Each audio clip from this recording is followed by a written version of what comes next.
Hi guys, and today I'm going to do a review with the jumping sumo minidrone. So, what is it? It's a robot on two wheels that jumps and spin around and do a lot of tricks. It has two wheels and a camera at front.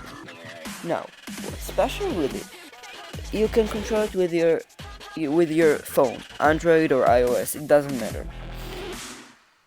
You can It can go up to 7 kilometers per hour or 5 miles per hour. It jumps 80 centimeters.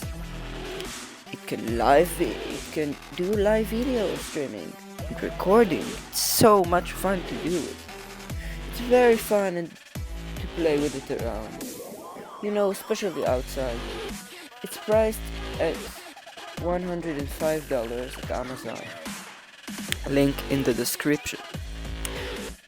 So, there you have it. The jumping sumo mini drone. Lots and lots of fun.